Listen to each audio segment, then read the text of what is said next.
Un saludo muy cordial y bienvenidos a todos al programa de hoy de Apologética con Marta. En los últimos años hemos vivido o escuchado de tragedias naturales no solo aquí en los Estados Unidos, sino en el resto del mundo. Hace varios años atrás sufrimos por el huracán Ike en Galveston, Texas, anteriormente Katrina en Nueva Orleans, el tsunami de Indonesia en el 2004 que mató sobre 283,000 personas, la onda de calor en Europa en el 2003 que mató a 37,000 personas, el ciclón en Myanmar que mató a 146,000 personas y recientemente el terremoto, tsunami y la amenaza de la explosión de los reactores nucleares en Japón. Luego de estos desastres y caos, la desesperación lleva al hombre a romper toda ley de justicia y el peligro de una anarquía es elevado, como lo vimos en los eventos del Coliseo de Nueva Orleans luego de Katrina. Cuando escuchamos de estas situaciones, nos preguntamos, ¿en dónde está Dios?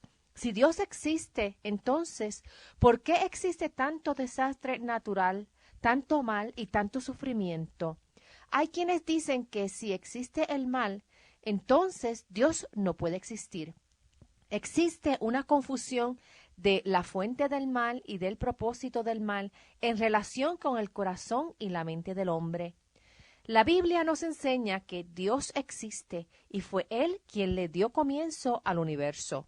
Fue Dios quien creó y diseñó el universo, creó y diseñó vida, estableció la ley moral universal que la puso en el corazón del hombre, y ese es el mismo Dios que inspiró y cumplió las profecías del Antiguo Testamento.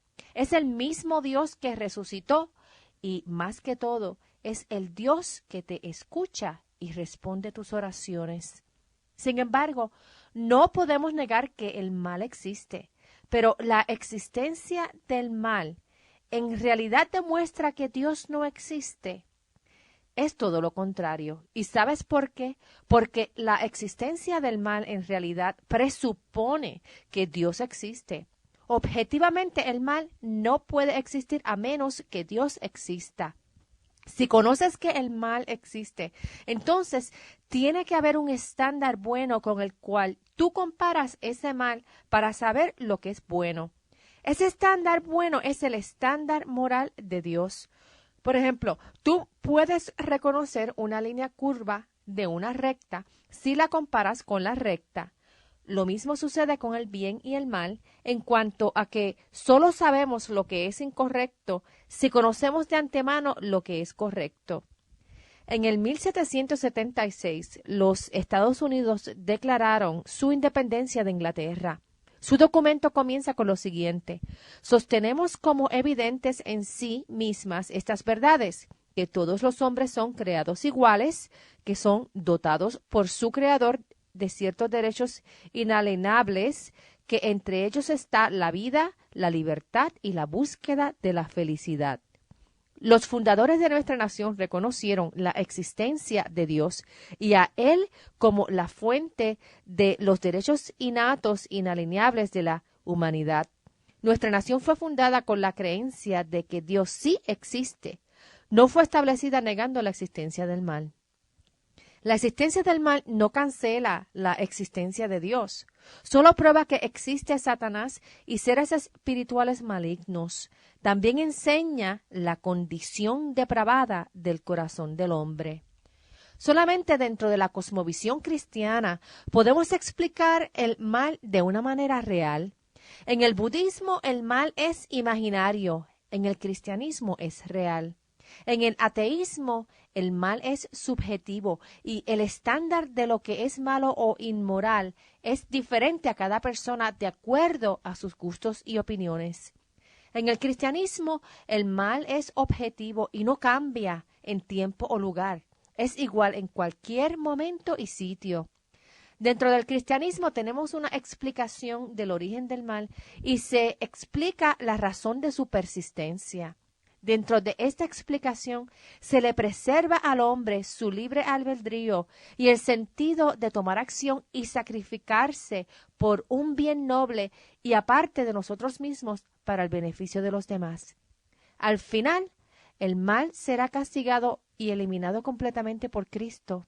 Al final habrá justicia completa para todos. Sin embargo, cuando vemos estos desastres naturales, ¿en dónde está Dios y en dónde están los valores morales de la humanidad? Tomemos, por ejemplo, lo que sucedió en Nueva Orleans luego del huracán Katrina y la inundación de la ciudad. El promedio de asesinatos en Nueva Orleans es 10 veces mayor que el promedio nacional. La razón de estos asesinatos se debe en gran parte a drogas, poca asistencia policíaca, fiscales sin experiencia y residentes que no reportan los crímenes porque tienen temor a venganza. Un día la policía hizo un experimento donde disparó 700 balas blancas en un vecindario de Nueva Orleans. El resultado fue que nadie llamó a la policía. El abogado general de los Estados Unidos dijo que 40% de los abogados asistentes americanos están enfocados en crímenes violentos en Nueva Orleans debido a la gran incidencia de gangas. ¿Cuál es la razón de tanto mal? Podemos decir con certeza que la libertad del hombre hace que el amor sea posible, pero la libertad del hombre hace también que el mal sea posible. Este mundo está bajo el pecado del hombre.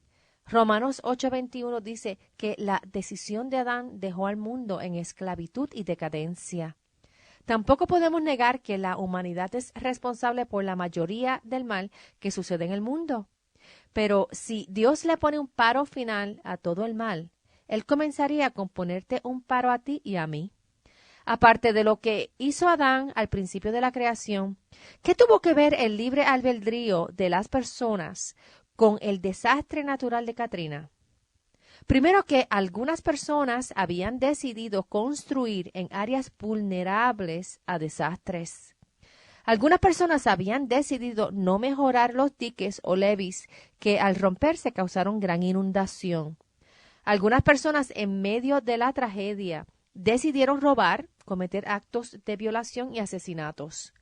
Algunos decidieron elegir líderes ineptos que gobernaran la ciudad y algunos decidieron completamente abandonar sus responsabilidades como ciudadanos.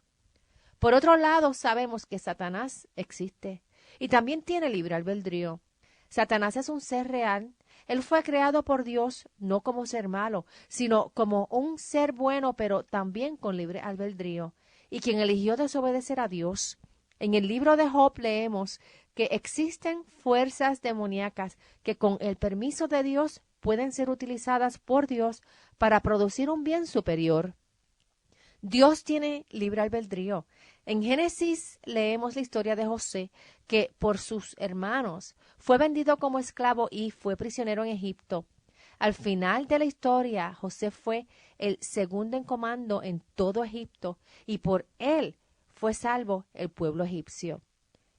Su familia judía se salvó de perecer por el hambre a causa de la sequía. Mediante la historia de José vemos que Dios permite el mal para producir un bien superior. Por otro lado, vemos que algunos males y tragedias son para traer juicio por la inmoralidad y el mal del hombre. Por ejemplo, Jeremías fue uno de los profetas de Dios que anunció la venida del juicio de Dios contra la maldad e injusticias de Israel. Él anunció el cautiverio que les esperaba si no cambiaban sus acciones y se arrepentían, pero no se arrepintieron hasta que fue muy tarde. Cuando una persona desea conocer de Dios por primera vez y comienza a leer la Biblia, comenzando por Génesis y continuando por el resto del Antiguo Testamento, la primera idea que viene a la mente es ¿cómo es posible que Dios permita mal a las personas? Esto lo vemos en los momentos que Dios hizo juicio contra la inmoralidad y el pecado de las personas. Esa falta de comprensión tiene que ver mucho con el concepto de santidad que tenemos sobre Dios.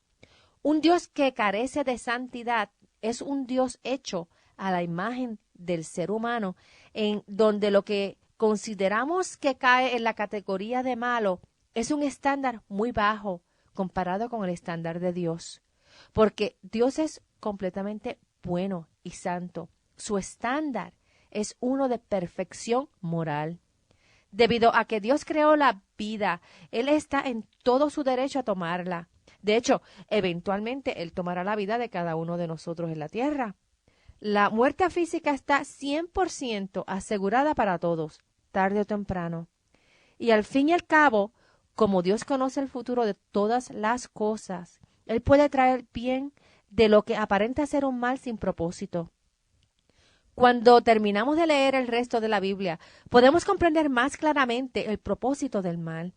Primero, que no puede haber propósito para el mal en esta vida, a menos que exista un propósito esencial para esta vida. Y si buscamos en Mateo 28, verso 19, ¿cuál es nuestro propósito en la vida? Jesús dice: id y hacer discípulos a todas las naciones, bautizándolos en el nombre del Padre y del Hijo y del Espíritu Santo.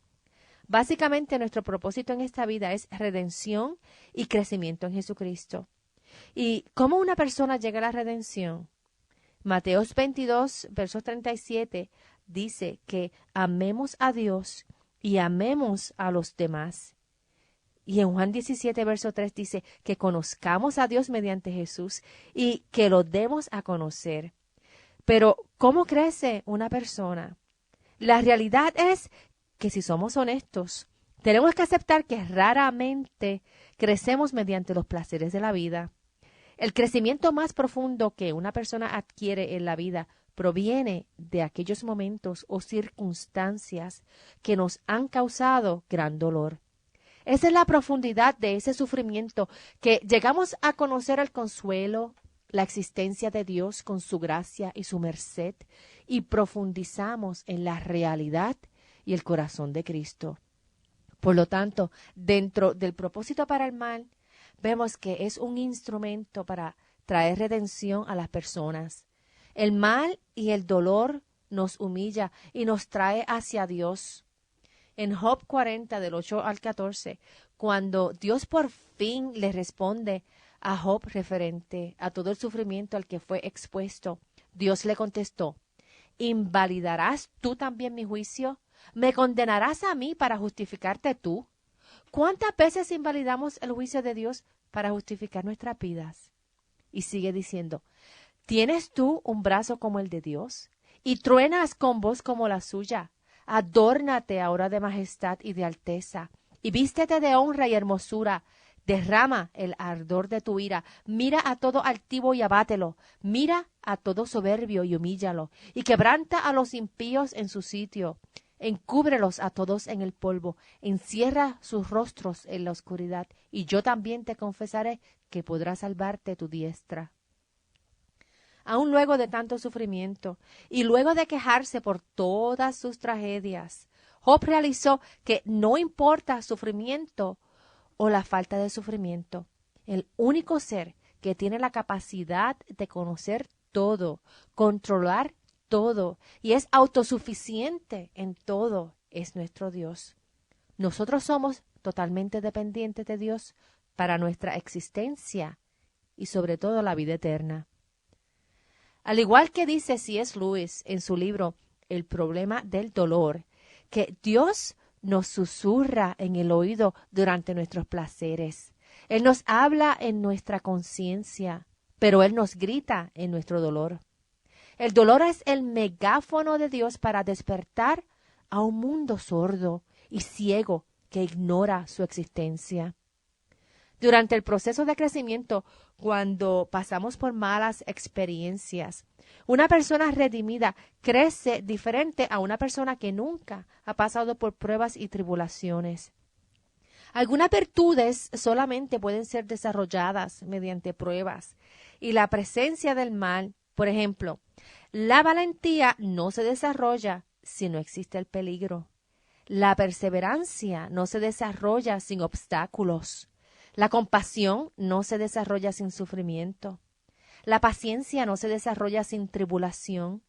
El carácter no se desarrolla sin adversidad. Y la fe no se desarrolla sin necesidad. Cada una de estas características son supernaturales, no naturales. Tú no las puedes poner en una fórmula química e inyectársela a una persona. Y no las puedes medir con una regla. no las puedes tocar o poner en una caja. Son virtudes que cuando se desarrollan profundamente en la vida de una persona, mediante las circunstancias de la vida, los mismos exaltan el carácter de esa persona y hace que reluzca moralmente ante el resto de la sociedad.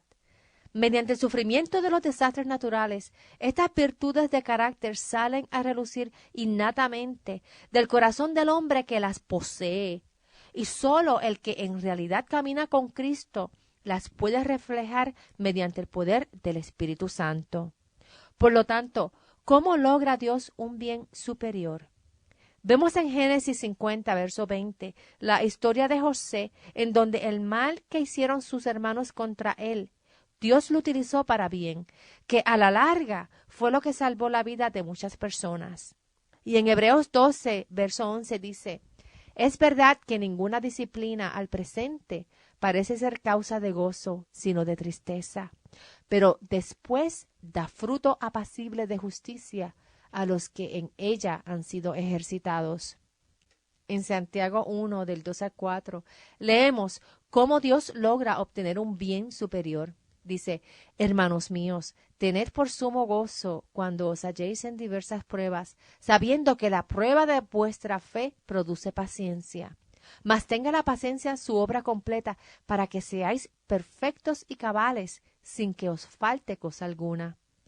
También en Romanos 5, del 3 al 4 dice, sino que también nos gloriamos en las tribulaciones, sabiendo que la tribulación produce perseverancia, y la perseverancia carácter, y el carácter esperanza. En inglés hay un dicho que dice, no pain, no gain. No hay dolor, no hay ganancia. En 2 de Corintios 4, verso 17, Pablo escribió que los sufrimientos ligeros y efímeros que ahora padecemos producen una gloria eterna que vale muchísimo, más que todo sufrimiento. Otro elemento de la adversidad y algunos desastres naturales es que operan como una herramienta para sacar a la luz los fundamentos de teologías falsas. Por ejemplo, si Dios le promete a sus siervos prosperidad ilimitada, habría una cantidad enorme de cristianos falsos. Como dice F.B. Meyer, que no nos sorprendamos de la falta de comida en una sequía, ya que es permitida para que el verdadero cristiano eche raíces más profundas, igual que los vientos hacen que los árboles echen raíces más profundas en el terreno. Muchas personas tienen la noción que es una injusticia el sufrimiento, especialmente cuando el que sufre es una persona buena y noble. Sin embargo, la Biblia nos dice que no existe ninguna persona buena. Todos, absolutamente todos, somos pecadores. Y Dios vino a rescatar a todos los perdidos. Él ofreció su vida como rescate a todos los que quisieran aceptar su plan de salvación. Walter Maier, en Decision Magazine, escribió una historia de un hombre que había sufrido un naufragio. Su barco había sido destruido en una isla sin habitantes. Allí, en la isla, con lo que pudo recobrar del naufragio, poco a poco, construyó una choza que lo protegería contra los elementos y guardaría las pocas posesiones que pudo salvar. Desde la choza, él oraba y miraba al horizonte con la esperanza de ver un barco pasar que lo rescatará de la isla. Una noche, de regreso a la choza, luego de haber ido en búsqueda de alimentos, se llenó de terror al encontrar su choza en fuego. Sin embargo, por merced divina, esta difícil pérdida y aflicción fue para su beneficio. Temprano en la mañana siguiente, él se despertó para encontrar un barco anclado en la isla. Cuando el capitán pisó tierra, él le dijo, «Vimos tus señales de fuego y vinimos a tu rescate». Todo lo que el hombre en la isla poseía tuvo que ser destruido por el fuego antes que él pudiera ser rescatado. Es cierto que dentro de nuestro entendimiento levantamos objeciones porque no le debemos propósito a tanto mal que nos rodea y llegamos a la conclusión que no existe propósito para muchos males. Pero como en la historia de Job, tenemos que recordar que no lo conocemos todo que solamente alguien con una perspectiva eterna conoce el propósito del mal, y ese es Dios. Esta vida terrenal no es el final de la historia. Cuando existen billones de decisiones que interactúan una con la otra todos los días, todo mal puede resultar en bien, ya sea ahora, más tarde o en la eternidad. Por lo tanto, nunca sabremos en esta vida el propósito de alguno de los males. Pero sí sabemos el por qué no lo sabemos. Porque nuestra mente limitada no puede conocer todo en este mundo. Solo Dios posee los detalles dentro de una perspectiva completamente eterna. En resumen, sabemos que el mal es real. Pero en referencia a creer en Dios, esa creencia es un problema emocional, pocas veces intelectual. Nuestro problema es que necesitamos ser redimidos. Debemos amar a Dios porque Él primero nos amó a nosotros. Dios tampoco necesita justificarse ante nosotros. Somos nosotros los que tenemos que justificarnos ante Él. Debemos ser fieles en el servicio a Dios porque somos sus embajadores. El trabajo de un embajador es el de representar un reino o un gobierno. Nosotros somos los embajadores del reino de Dios. Mediante nuestro servicio, representamos a Dios sea en los momentos dulces de la vida o compartiendo el sufrimiento de aquellos que están pasando por graves pérdidas mediante desastres naturales. Es en los momentos de dolor, muchas veces mediante tragedias naturales, que escuchamos las voces que claman por ayuda, que claman por consuelo. En esos momentos que suceden tragedias naturales, somos nosotros los que debemos estar presentes, siendo las manos y los pies de Cristo para traer alimentos a aquellos que tienen hambre, llevar ropas a aquellos que están desnudos y lo perdieron todo, ayudar con albergue al que vive en la intemperie, llevar consuelo y aliento al que tiene dolor de corazón, desaliento y desesperación, y sobre todo llevar la palabra de esperanza de que Dios envió a su Hijo Jesucristo para que todo el que crea en Él no se pierda, mas tenga vida eterna. Que Él vino para salvarnos de los pecados y que tenemos la promesa de una vida eterna en cuerpos resucitados que vivirán para siempre, sin dolor, sin angustia, sin desastres naturales, sin enfermedades, sin ningún mal, compartiendo en su presencia una maravillosa realidad llena de su amor, su paz, su gozo, y que esta experiencia no tendrá finalidad porque estaremos con Él por el resto de la eternidad. Que Dios los bendiga y hasta el próximo programa. Chao.